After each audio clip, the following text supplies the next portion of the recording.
Caso Dreyfus e a criação do Estado de Israel. Este é o nosso bate-papo de hoje, promovido pelo Instituto Didática e pelo professor Calazans.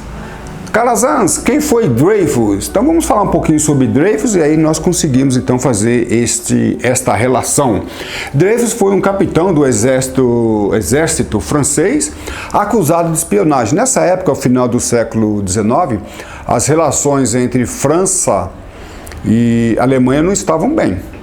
E ele foi acusado de passar informações do exército francês para o exército alemão. Isso ocorreu entre 94 e 95, na verdade, todo o processo, a acusação e até mesmo a condenação que se deu em janeiro de 1895. Assim sendo, ele foi condenado à prisão perpétua aqui na Ilha do Diabo, aqui na América do Sul, na Guiana Francesa. A França tinha uma colônia penal e ele veio pagar os seus pecados aqui. Mas já vou adiantar que essa acusação foi totalmente injusta, sem o devido processo legal e muitas outras injustiças que nós vamos comentar em nosso curso. Mas ele tinha também uma característica interessante, ele era judeu. E a pergunta é, o fato dele ter sido judeu contribuiu em alguma coisa com esta condenação? Esta sim foi uma das questões duramente debatida durante todo o processo. Mas nesse contexto aparece Theodor Herzl, ou alguns pronunciam Theodor Herzl. Quem era Theodor Herzl? É um judeu também. Ele era austríaco-húngaro e estava em 1895, em janeiro de 1895, prestando um serviço por uma mídia de Viena, estava cobrindo esse caso, essa condenação. Em janeiro de 1895,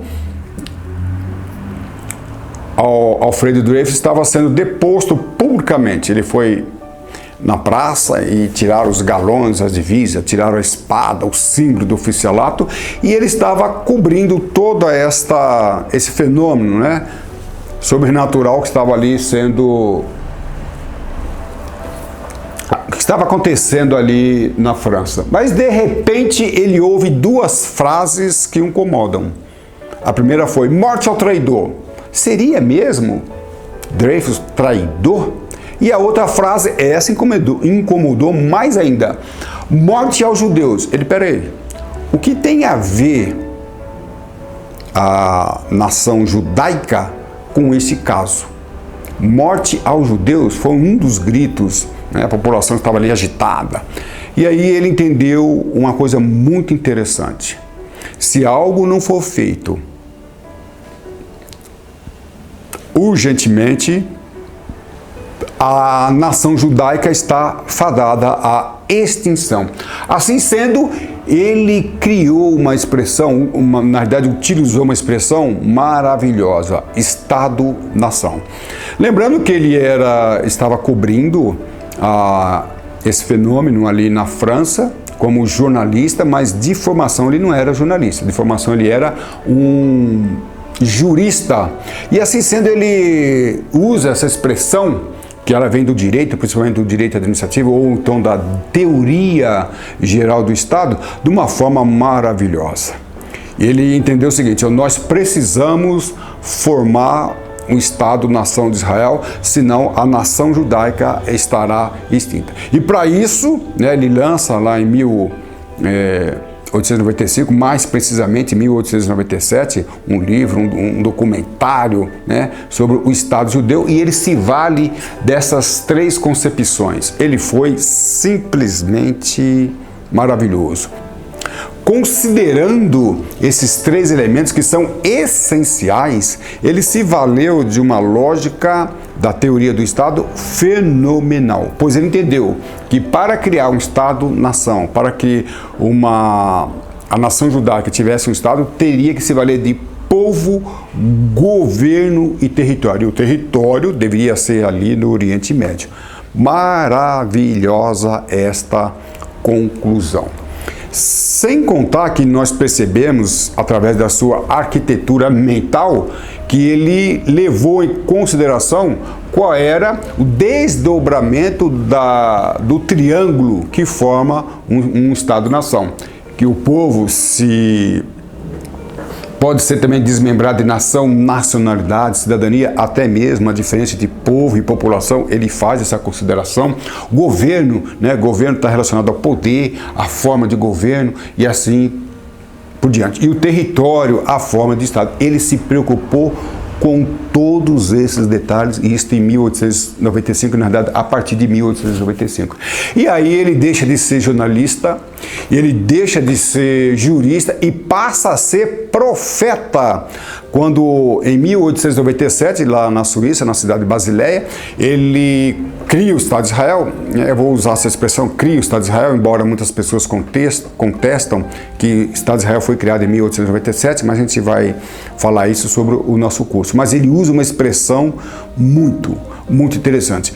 Ele fala assim, eu não sei se em 5 ou se em 50 anos. Presta atenção, ele falou em 1897. Ele falou assim, eu não sei se em 5 ou 50 anos, mas ele garantiu que em 5 ou 50 anos eles teriam o Estado de Israel. Como eu disse, ele deixou de ser jornalista, ele deixou de ser jurista e passa a ser profeta. Porque em 1948, 14 de maio de 1948, David Ben-Gurion declara ali a criação, né? Uns falam criação, outros falam independência do Estado de Israel. Mais importante do que isso, olha quem está aqui no dia 14 de maio, importante data para os judeus, Theodor Herzl. Mas presta atenção, que coisa interessante. 1897, ele faz essa declaração. 1947, exatamente 50 anos após, a ONU não cria necessariamente o Estado de Israel, mas a ONU estabelece, a Organização Nacional, né, das Nações Unidas, na realidade recém-criada, depois da Guerra de 45, na realidade a ONU não cria o Estado de Israel, ela estabelece uma divisão ali no Oriente Médio entre palestinos e até mesmo a internacionalização de Jerusalém e, por consequência, assim a criação do Estado de Israel. Então, 50 anos depois, então nós temos ali David Ben-Gurion, que foi o primeiro-ministro, e ali, acima dele, Theodor Herzl. Tá? E aí ele cria também alguns símbolos, a bandeira, né? A bandeira tinha por base as cores daquele chale utilizado pelos religiosos judeus. E Hatikvah, que seria o hino oficial. Inclusive, Hatikvah, vou pedir para a nossa produção colocar aí ao fundo essa música que está sendo solada aí, é o Hatikvah, uns falam Hatikvah, mas é o hino nacional, isto em 1897. Esse assunto ele é por demais interessante. Nós vamos falar da criação do Estado de Israel, levando em consideração, tendo como pano de fundo o caso Dreyfus, considerando o militarismo. Então nós temos aí, mais do que o militarismo, nós temos a justiça militar. E eu vou falar isso porque a justiça militar brasileira, longe, né, ou o militarismo brasileiro, está longe do militarismo americano, por exemplo, e muito mais longe do militarismo judeu. Quiçá o militarismo brasileiro fosse, principalmente a justiça militar brasileira, fosse perto daquilo que é o militarismo de Israel. Eu, como militar, por mais de 30 anos, vou explicar o que é o militarismo e o que é a justiça militar dentro dessa concepção, para que você possa entender a beleza do caso Dreyfus na criação do Estado de Israel. Político tem um aspecto político muito interessante, lembrando que esse curso faz parte do curso de Ciências Políticas. Então você que é político ou quer ser político, ou então mesmo assessor político, quer trabalhar nessa área, os aspectos políticos desse caso foram muito interessantes, que você não pode perder. O ponto jurídico, então, nem se fala.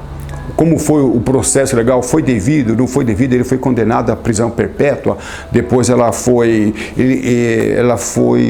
reformada, mas em hipótese alguma a justiça militar francesa aceitou por causa do ponto, né, militar, nós vamos ver muito bem. O aspecto histórico, então, nem se fala. O que estava acontecendo com a Alemanha, com a França, o aspecto histórico também do povo de Israel, muito interessante. E geográfico, né, Theodor Herzl, ele definiu bem claro, olha, tem que haver aqui um território, não se cria um Estado, nação, sem que tenha território. Ele levou todo o plano histórico para definir e propor que o Estado fosse criado ali em Israel. Interessante que Theodor Herzl, ele tinha um problema de coração e ele sabia que tinha vida curta, ele morreu com 44 anos, né? Ele sabia que tinha vida curta, então ele precisava planejar, como eu falo, a arquitetura, né, mental dele, criar o Estado de Israel de uma forma muito criteriosa, levando em consideração aspecto administrativo, aspecto jurídico, teoria geral do Estado, aspecto geográfico. Ele fez um mapa mental sobre esse assunto de uma forma maravilhosa e rapidamente ele conseguiu então fazer isso. E empreendedorismo. Theodor Herzl, ele usa uma expressão muito interessante. Ele faz, né, uma frase, ele usa, né, utiliza uma frase muito importante. Ele considerou que sem a ciência, olha só que coisa interessante, isso em 1895, o Estado de Israel não sobreviveria. Aí nós vemos aí o Estado de Israel, muito desenvolvido na ciência, medicina, aviação, tecnologia, mídia e assim por diante, mas essa concepção atual de Israel ligada ao empreendedorismo foi levada em consideração por Theodor Herzl em 1895. Então nós temos um país aí com vários prêmios Nobel, e a criação de Estado não levou em consideração o prêmio Nobel, é claro, mas teve como consequência nesta área. Eu gostaria de falar, e vou falar do nosso curso, que embora Oswaldo Aranha, ele foi sim um importante homem, um elemento muito importante na criação de Israel, o diplomata brasileiro, eu só queria dizer que em 1895 nós tivemos, olha só, 1895, nós tivemos a participação de Rui Barbosa, no caso Dreyfus, e também no caso, na criação de Israel. Ele levou em consideração, ele era jurista e jornalista, ele levou em consideração o indevido processo legal. E ele escreve então uma carta, estava exilado na Inglaterra, ele teve um problema com Floriano Peixoto, o segundo presidente do Brasil, após a República, ele teve um problema, então ele se exilou lá na Inglaterra. E de lá da Inglaterra, ele analisando esse indevido processo legal, ele faz algumas alegações importantes, levando em consideração a injustiça do militarismo francês e considera também que estava em jogo não só um devido processo legal, uma condenação injusta, mas também a criação do Estado de Israel. Oswaldo Aranha, muito importante na participação do Estado de Israel, da criação, mas não podemos desprezar o Águia de Aia, né, que é o nosso Rui Barbosa. E aí vou falar também na criação do Estado de Israel a importância desta mulher nesse processo, que é a Golda Meir, que acabou sendo primeiro-ministro e interessante na Guerra de Yom Kippur, ocorrida em outubro de 1973, o papel dela foi extremamente importante, nós vamos discutir. Eu só quero dizer que a concepção de Golda Meir estava totalmente ligada à criação do Estado de Israel, muito interessante. O primeiro-ministro de Israel, o primeiro-ministro, que foi Ben-Gurion, David Ben-Gurion, ele equipara a Golda Meir a Débora, né, que foi uma importante juíza na época dos juízes, né, no Estado de Israel. E ele usa a expressão, essa mulher deu luz a Israel. E, como eu já disse, na Guerra de Yom Kippur, o papel que ela teve foi simplesmente importante. Que tem a ver, 1897, com Herzl e Golda Meir, até mesmo David Ben-Gurion, nos tempos mais atuais. É isso que eu vou comentar. A concepção, a mentalidade, a ideia, a vontade nacional deles, que é impressionante.